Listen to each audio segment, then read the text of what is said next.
Hello guys, welcome back to this channel. And if you're new here, I'm Tony from Blue Draft. So if you're wondering what Blue Draft is all about, we are here to provide academic support in the terms of your project, your presentation. I just had an idea where I can audit somebody's work from chapter 1 to 5 anywhere. A lot of students have sent me some of their works to review, and I just can't do all of them at the same time. I've noticed that some of the mistakes are actually reoccurring, so I just asked for their permission to shoot this video with their work, but I'm not going to reveal their name. But I'm just going to show you guys so you guys can understand some of these patterns that are reoccurring. And I'm going to keep driving on these topics until you get it right. And if you're in 400 level and you've started your project already, you can learn one or two things. And if you're not writing your project at this moment, it's going to be beneficial to you because now you have the idea of what to do when it's time for you to do it. So your supervisor is not going to do as much corrections as he would have if you'd have not known some of these things. So yeah, this is going to really help you. I said I'm going to talk about some of these mistakes like individually and well covered. But like I felt like there's something that is going to make sense if it's practical by seeing some people's work. I should also review my master's thesis work, my articles and all that. But like I just wanted to show you a real life application by reviewing somebody else's work so you can see some of the patterns. And if you follow along on the series, this is episode 1. So if you follow on and you keep watching some of the subsequent episodes that's going to be coming out, you're going to know some of these things that you're going to do and implement on your research work to make you finish faster, to reduce the corrections that your supervisor is going to give to your work. To be honest, this research can be funny sometimes. So I just want to make some of these concepts like and some of these mistakes I see as exposed as possible so you can make an informed decision and know the right thing to do. So enough of me rambling. I'm just going to start the video. So I'm going to remove my beautiful face so you can focus on the context of what I'm showing you. Bro, what are you talking about, man? Alright, so the first thing I want to say is that your chapter 1 is supposed to be at the center of the page, and you're supposed to have a subheading of what your chapter 1 is all about. So it's most times introduction, and try as much as possible to use Times New Romance, which you did actually. So yeah, you tried with that. Make this a heading 1 or heading 2. Don't make it a normal text and do the bolding, because I see that and I see this is like a normal text but it's bolded, and this is going to help you when you're doing your table of content. I'm just going to show you what I mean by table of content. So as you can see, this is on a normal text, and if I'm to create table of content, it's going to be manual if I don't make this a heading. You will have to start doing introduction, then you do your dot, then you put the number and stuff like that, and it's really very stressful. I think I've made this mistake before, so I'm just like pointing it out, and I'm going to show you a very easy way of doing that and fixing it. So you just make this heading tag. Let me add the 1.0 there. So the thing is that sometimes the heading tag can come with different fonts, with different styles or even different colors. So you go to headings and you modify it, and what I do when I modify it is that I normally use Times New Romance whenever I'm writing, so that's a constant I normally use, and most schools accept that. So I normally increase it just a bit because the normal text should be around like 12. So I normally increase the headers to I think 14, not too bigger than the text, just to differentiate, and I change the color to black. Whenever I open my word and I click on the headings, so normally blue, so I just change my own to black. So this stuff sometimes it goes back to the default, so I just keep doing this for every of my document. I've not really found a way around it. So yeah, I've already created a heading to start, so I'm going to just make all my points, all my headers headings. So just give me a moment, I want to show you something.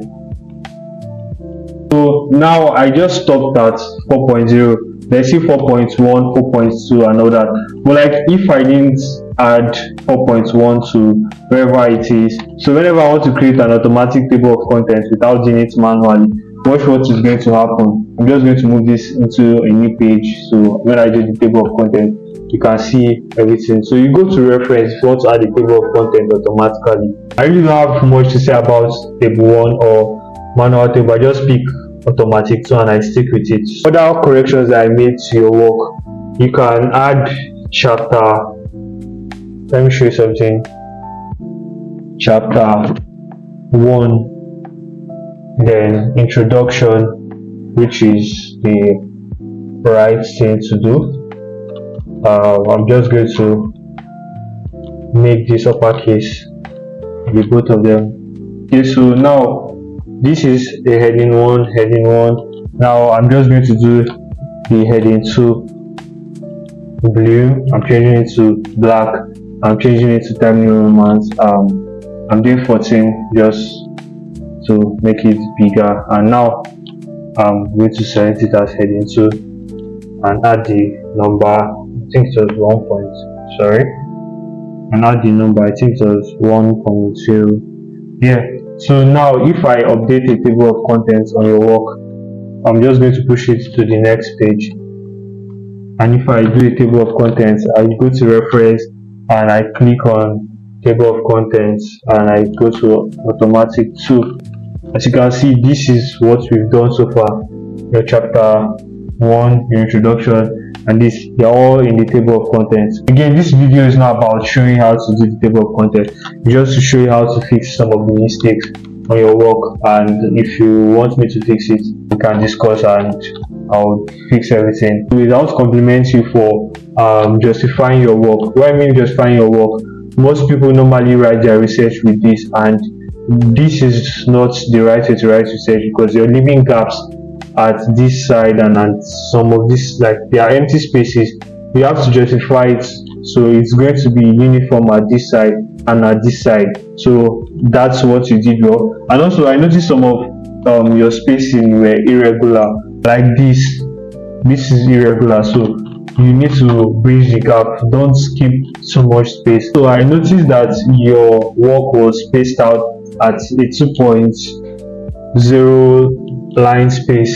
The standard I know of is 1.5, except your department specifically states 2.0, which I've not worked on anyone that does 2.0, but the standard I've been working on is 1.5. So you did it to 1.5 space between the lines, and if you do it at 2, your work is going to be more, you're going to print out more pages basically. So what I normally do is that you can highlight all your works so far that you've done, and then change and make the changes immediately to 1.5. yeah, and it's going to update, so you don't have to do it anymore again. So yeah, remember the first ones I said was to justify your work, and which you did in this part. So always try as much as possible to justify it with this. Don't do this, please, for goodness sake. You guys should not do this at all, or this this is what I see happen most often. So try and justify your work so it's going to be full. We've spoken about deleting the spacing. You can update it to a heading 2 already. So yeah, now that is out of the way. And one other thing, I'm just going to be making some of these changes, so you can see them as I'm making them, so you can go ahead and make them if you want to do it yourself. So this video was not like really planned out, so yeah, I'm just going with the flow of the cup, or whatever they call it. English is hard. Sorry, I don't speaking English very good, but I am speaking English 50-50. I'm trying as much as possible not to make this video boring, but like this is just how things are being done. Nobody's going to tell you, or most people don't really show this.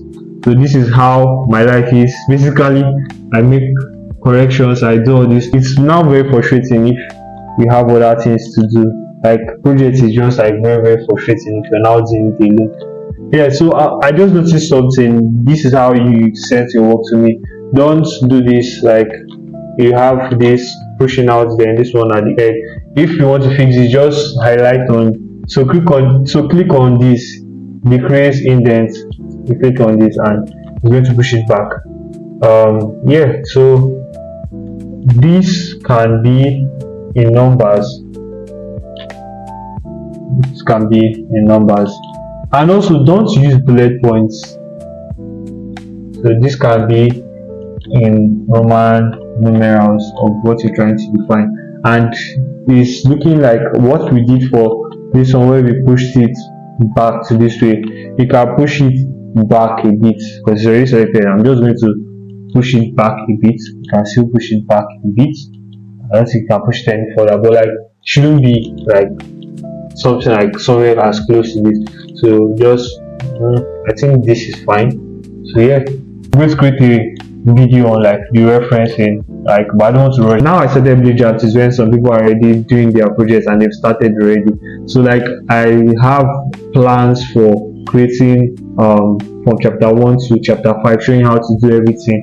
But like the whole thing now is that some people are having defense on Monday, some people are having this and that. So like I have to start prioritizing which one is more important. And like this video is something that I'm making because some people are having defense on Monday. So I just felt like I can just help and like show you how to fix some of these stuff before your presentation, because if there's mark for this, is going to really affect you. So I hope this video helped you.